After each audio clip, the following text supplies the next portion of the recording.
Good morning. Now we come to the price trend, the thing that lords it over all, of which all indicators and analysis are based. Hi, my name is Richard Lee. I manage the stockradar.com.au website for you. We identify the early stages of a trend, we jump on them and simply follow them higher and use our risk management strategy to exit any trades that we're in. Okay, today I'm going to talk about in trading tactics. I'm going to share with you a simple secret as far as trend analysis goes. I have two signals, a new high and the trend reversal. Realistically, if you wanted to screen your Stockradar stock picks between just the new high and the trend reversal, you can do that because the new highs typically are based around momentum traders who like to buy new highs, who like to buy momentum. Trend reversals are more people who like to buy weakness, buy things that pull back, things like that. So there's two different plays there for you, and you can separate those two out if you want to screen them. There are always ways of sensibly filtering and screening Stockradar stock picks, whether it's by pattern, whether it's by market cap, whether it's by sector. There are lots of things that we can do to filter all those stock picks down. Okay, and that's what we do with a portfolio service to help you do that. Okay, the market's got very mixed fortunes at the moment. Although we're up near the highs, we only have a very few stock picks.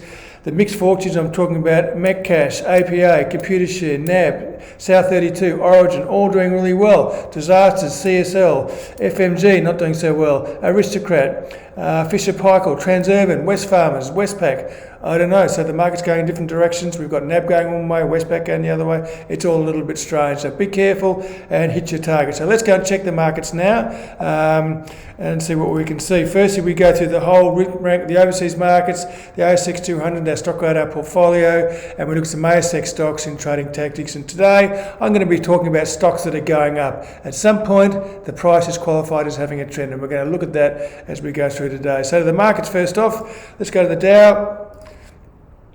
And okay, we'll go to the Dow first.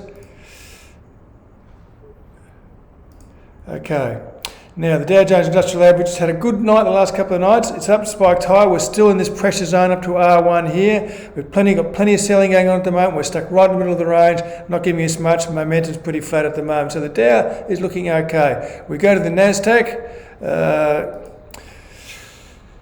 The Nasdaq is not looking so good. It's been a bit weak. It tried to rally on last night, no such luck. But you can see here we've failed here at this point here with the moving average, the trend lines converging here. We're now looking for S1. We've got heavy volume on the downside. There's quite a few green bars here, which wasn't too bad. So a bit of a mixed picture, but the weight of evidence is certainly on the downside for the Nasdaq.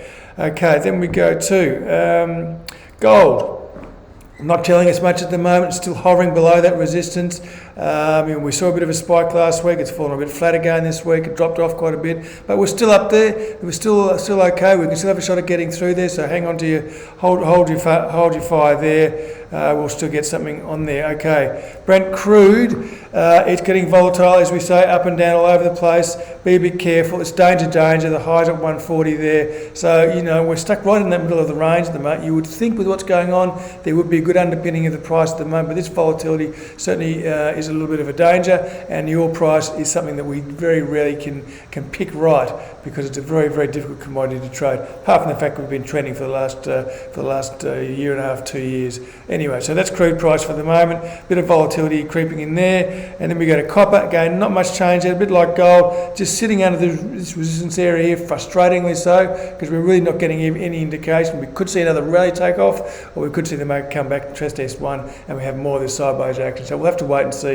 about all that. Okay, so let's go to the XJO now, the ASX 200. Okay, well here we are, we're at the highs. Again, we've got that resource flavour which is keeping us going okay. BHP's in its highs and CBA's in its highs. We're watching those carefully, those ones. But we're sitting up there. We've taken out everything else we could. And when the last bit of resistance is R1, we're above the average. We've taken out those highs back here. Now we've got these highs here that we're looking for. We've got a spark of life in the momentum index. So it's not looking too bad, to tell the truth. So we'll have to wait and see whether we're going to break through or not. The Stockradar portfolio was actually up another 2 this week to 38, of which there were 35 stocks and 3 ETFs. Okay, so we're still only 38 out of 167, which is still not a lot, about 20% roughly altogether. Using our leveraged portfolio stocks, our 5 stock is full of 5 and 10 stock is full of 10 at the moment. As I said, our focus is on trends and high conviction for those portfolios. Okay, the sectors we're looking at, energy, property and utilities has jumped in, which jumped in last week. There's been no real change there. So that's what's happening with those stocks at the moment. For those indicators at the moment. Now we're going to get to some stocks. Last week I looked at Newcrest, we looked at APO, which has done very well. We looked at Metcash, which has also spiked higher. MNCR is also an interesting one. We'll have a recap on that one a bit later on. And Zimplats has also been going ahead very well. So what do I find interesting today? Well, firstly I'm going to go to Elders. Because they had made a new high recently, and we always know what we do with new highs, we buy them with a stop. Okay, so we bought this one up here with a stop just down here somewhere. But the market has taken off quite well, so this is an interesting situation where we take it week by week. Okay, we get the break, we take the entry signal, we set our stop, and we wait to see what happens. If the price goes high, we'll raise our stop. If the price comes back, we never lower our stop, we just wait. If that is triggered, when we're out. For the moment, this one is looking pretty good, and I've got to say here, we've got some good volume here. When I look at these red bars across here, these 3 red bars, they are all down weeks, but really very small down weeks. So it didn't have a lot of effect on the price. They'd have a bit of effect, but you can see the buyers have come straight back in and bought this up again. So Elders is now around 1460 and doing pretty well after a break above 1250. So all looks good. Trend intensity rating is 10. The moving average is pointing up. Volume is good. MACD is very, very bullish, so it looks very good for Elders at the moment. Okay. So it's really a matter of every week is a process of review and respond for these stocks. VEA is another stock which I'm going to have a look at, which we have looked at before. We've just got to find it in here. Here it is, right down the bottom. Okay, now I've taken a lot of stuff off this chart, and I do that every now and for a reason of clarity, to try and help me make sense of things, because you can also start to draw things and you don't want to take them off, but they will confuse you. So I've got everything on the chart. The 2 lines I've got in there are the highs and the uptrend. So the highs is where the sellers have been holding fort and they've been resisting prices and prices have contracted. This downtrend line here is showing me a simple case of demand over supply for the shares. Okay, so this is pretty well created a bit of a trend up here, and now we're making a new high. Registering a new high is confirmation of positive sentiment, and this is looking pretty good with the volume here, momentum ticking up above the average. So all the conditions are right here for Viva Energy to continue higher, and making a new high is certainly a very good positive for that. Trend intensity rating is 10. Okay, so that's looking at a couple of stocks, Elders and Viva Energy. What I want to go and have a look at it now is a stock called Aristocrat. Now, the reason I want to show this is for a couple of reasons. One is we love trends and we capture them. It's very well and good. We've got a nice trend here. We've caught it well. But the thing I want to talk about here is this point around here. Now, Aristocrat, at this stage, seemed it could do no wrong. It was embroiled in a takeover of a new gaming business in the UK, always looking pretty good, but the price was started to go down. And we got stopped out. Okay, fine, so we took our profit, and it's continued down. Now, I don't know why this has happened, but it has. Okay, and there may be a very good reason for it, but all I know is there's been a hell of a lot of selling here. Momentum's gone right out of this stock, so it really is not looking very good. So Aristocrat, which was a golden darling for a while, all of a sudden turns into a porky pie. So this can happen with stocks. 1 minute they're great, the next minute they're not. And I want to show you a couple of other stocks, just an example of what's going on with some of these stocks. And don't fall in love with stocks. When you get the message, heed it. And this is what I do here. So that's with Aristocrat there. Now, if I look at FBH, Fisher & Paykel, which I know a lot of you have watched over the years, and it's been a very good stock, but it has, for the last 2 years, it has run into a lot of trouble up here around $34, and it's been going sideways, chopping about, and then we make an attempt here, and we start to get a couple of lower highs here, where the buyers aren't so keen and the sellers are starting to push into this stock. And now it's pushed right back down to the low of its trading range again. So again, we could see a bounce potentially back up to 101. But in this case, we started to break through. And we've now fallen through this again. You can see the volume here and momentum. So we were getting some pretty good signals back here. that this is looking pretty weak. So once this S1 goes, we really know that any buying opportunity is now not on the table. We have to wait for this stock to fall down and finish its collapse before we start looking at it. So Fisher & Paykel, although it has been a very good stock, at the moment we've seen what's a high of 34, it's now down to nearly 20. So that's what we don't want to be in those sorts of stocks, and we haven't been in this one. Now the other one I want to have a look at for you is CSL, and you probably noticed I haven't covered this much or talked about this much for a while, and there's a good reason for that. Because this stock hasn't gone anywhere. For about 2 years, it got to a high of 340. It's now around just above 240, 250, 260. So it's not been doing too well. It's been in a trading range. There's been no real trading range for us to go on. So we have not been involved in this one. I think we did take a little buyback up here some stage, which went sour, and so we get straight out of it. But for the moment, we've got the support down here. We've got some heavy activity down here, which means there's some healthy debate on buying and selling both situations. As the price has gone pretty flat, it's probably a sign of support, buyers coming to meet the selling that was already there. So we see momentum still negative, but turning a little bit, so we could have a bit of support here. It may hold here, but for the moment, we need some good signals to get back on this stock, and we just don't have them at the moment. So we'll just leave CSL alone. Just talking about love stocks, how it can be very unloved very quickly, so be very, very careful of those stocks. Now we go across to the mining sector. We know there's all sorts of mining stocks that have been going gangbusters, grain resources, all these little ones have been going through the roof, and have been behaving very well. And LUCA is another one which has been doing that as well. Let me just see what's happened here. Let's see if here we have a LUCA. Okay, so now what we've got here, we've got a LUCA here.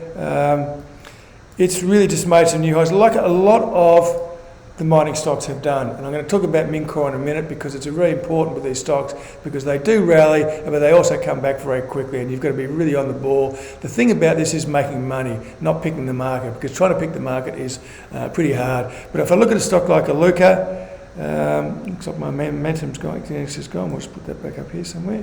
Not too sure what's happened to that there. Let me just go across to here for a second.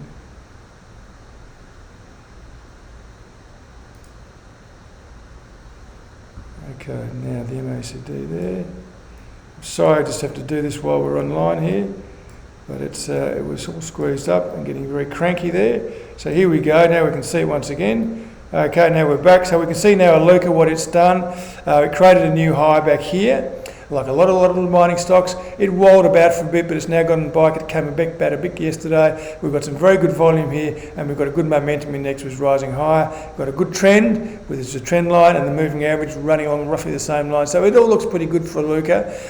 Its trend intensity rating is 9. So some of those good stocks we have got in there, some of the bigger miners, but then also some of the smaller miners you've got to be careful about. So riding these momentum surges is really what I'm about here. So we're going to have a quick review of MNCR and just see what's actually happened since last week, since we looked at this. Okay. So last week our stop was at about 16%.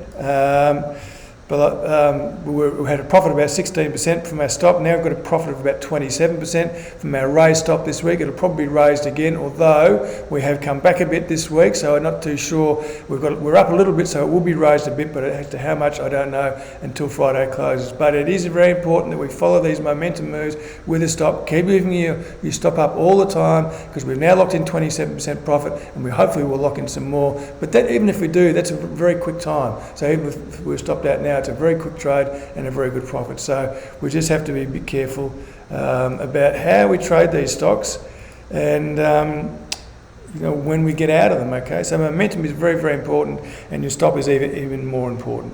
Okay, so now I want to go to Coles, which is just a quick review of Coles, only because it's going quite well and looking very interesting. So if I just look at this here for a minute, push across here, I'm going to put all these in the right spot here. Okay, so here's your Coles chart at the moment. Here's what it's looking like. Okay, so we saw the little this resistance area which we've got up here. We know we've liked this chart. We look at it, we can see what's happening, but we're not ready to move because there's no trend in place or no signal of a trend in place. That will only come on a break of the R1. Okay, now we've had a short break of this short bit of resistance here, which is a good sign, and it's kicked higher. If I just squeeze this volume up and get rid of those spikes a bit, we can see that it is reasonably good interest here. We saw a couple of big red bars here, a couple of down weeks, which had no effect on the price, and that's good, and the price continued higher with reasonable volume above the average and momentum spikes.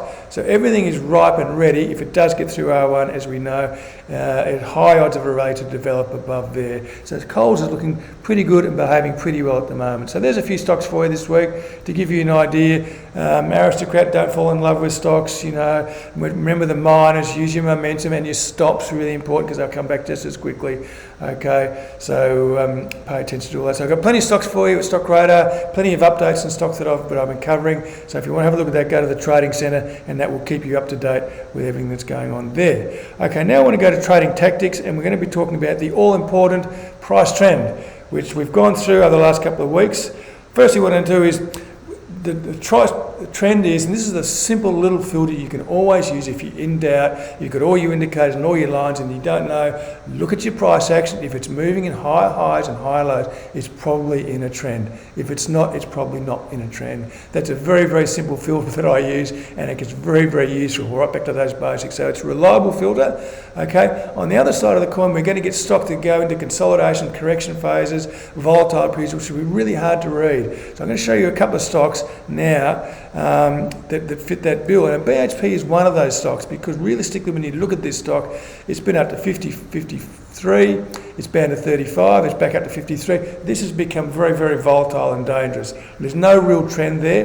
There's no trend signal in any of this move here from me, so I'm sticking by my rules. I'm not in the stock. There are plenty of other stocks I can be in, NAB, S32, Computershare, all those stocks are doing well. I don't have to be in BHP. Sure, it's a great yield, but is it trending? No, at the moment. If it creates a new high above here, yes, probably we'll have a confirmed trend, because that's one of my signals. So it's just interesting what's happening here. It's above the average. There's a heap of volume going on through here, a lot of debate about that. As the price is rising, I guess that's got to be a good thing, and momentum is good. So you may well have gotten this beforehand, but basically what I do, the volatility is there. It could well come off from there, I don't know yet, but if it gets through R1, then that'll be the signal for me to get onto BHP. If I look at another stock, which is Transurban, again, I haven't been in this stock for a long, long time, and you can see exactly why. Because since about 2020, where it hit its high of around $16, it's really gone nowhere. It jumped down in COVID. It's really just been winding in a tighter and tighter range, between about $12.50 and now about $15. But there's no real trend behaviour here from me. No signals, no trend reversal, and no new highs. And that's what I'm waiting for. So for a stock like Transurban, I think luckily I haven't been in there, because it might have driven me mad getting whipsawed in and out of this one if I was trading it. So it's a mixed technical picture which suggests neutrality. Okay, so then when I'm looking for a trend, I really want to see a trend in prices, okay, not a jumpy thing, whatever it's going to do. So it's very clear to see. If you observe it correctly, you'll be able to see it, okay? Now, over the last 4 weeks, I've gone through the 4 components of the trend intensity indicator. The 31st of March, I went through volume. On the 7th of April, I went through moving average. And the 14th of April, I went through momentum. And today, I'm going through the trend. Now, so you can review all these videos if you like to see how I make up the components of the trend intensity indicator. What it does is I combine and weigh those 4 tools, trend, volume, moving average and price momentum, I combine and weigh them into one indicator. It gives me one value between +10 and -10, and that's how I rate my stocks. And that becomes the trend intensity rating system around which the trading centre is built. So all the sectors are by trend intensity, all the stocks are by trend intensity, and that is the core of how it's designed. And that's designed to help you focus in on the stocks that are looking good and not focus on the ones that aren't looking so good. Okay, so that's the trend intensity indicator. So back to trend. Okay, we qualify price in our trading centre, or our trend intensity rating system, into 2 sections. One is trending, one is not trending. At the moment we have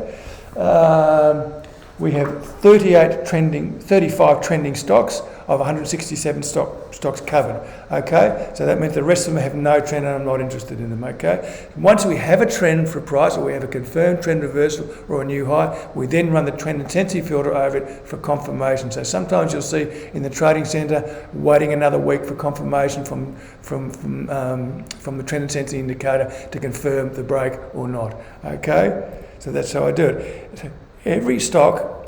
Really, new highs is what it's all about. Every stock that makes a new high is potentially triggering a new trend momentum phase. And if you go through my strategy and my signals, you'll see why. Firstly, a new all-time high price is bought. If it's all-time high, it's just simply bought, and you just buy that with a stop. The other high is a trend reversal requires a new high, not an all-time high, a new high following a higher low. We get that trend reversal pattern, high, rally to a higher low, and then it breaks to the high to give a higher high, and that will trigger a trend reversal.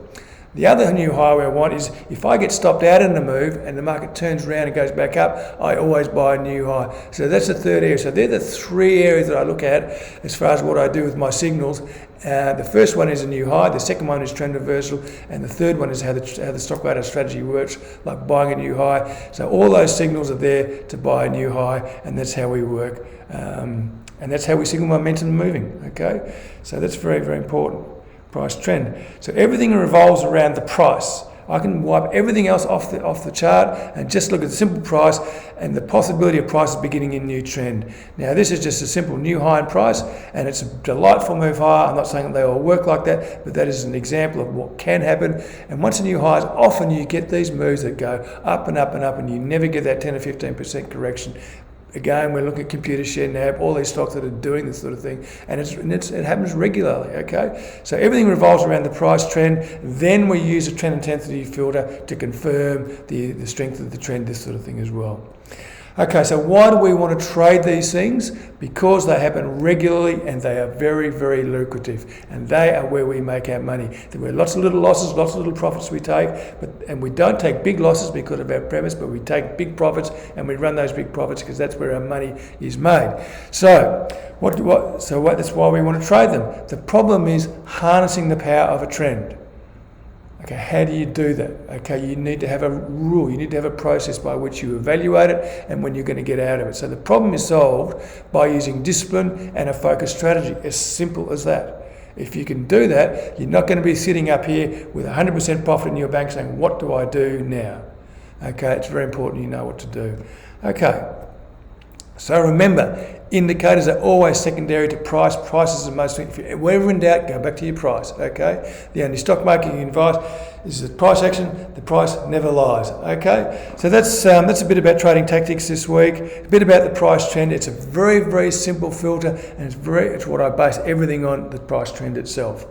Okay, so price is our overall guide with regard to entries, price triggers, and exits, stops. Price is what triggers them. We can augment this price action with a toolkit of measures to enhance the probabilities. That's the trend intensity indicator. So moving those probabilities much more in our favour. Something like the BHP stock or the transurban stock, it's a 50-50 situation, and I do not like it. I really want those odds to be much higher than that to suggest that I'm going to get into a trade.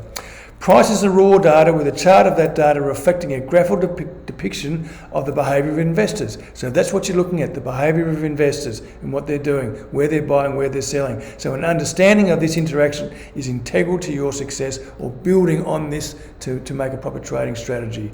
So Stockradar provides a complete suite of educational tools, newsletters, blogs and live trading examples for you to get the heads up on its uses and how to benefit from this form of market analysis. Okay, so that's what I try and do. Take the basics, build a bit of indicator stuff on there, and then lead by example as to actually how and what I do. It may not suit you perfectly. You may want to modify what I do. You might want to follow what I do. But if you have all those ingredients in place of discipline, strategy, focus, all those sort of things in place, then it's highly likely you're going to be successful. Okay, this week, stay safe, watch your trends, heed your stops, and I'll see you all next week.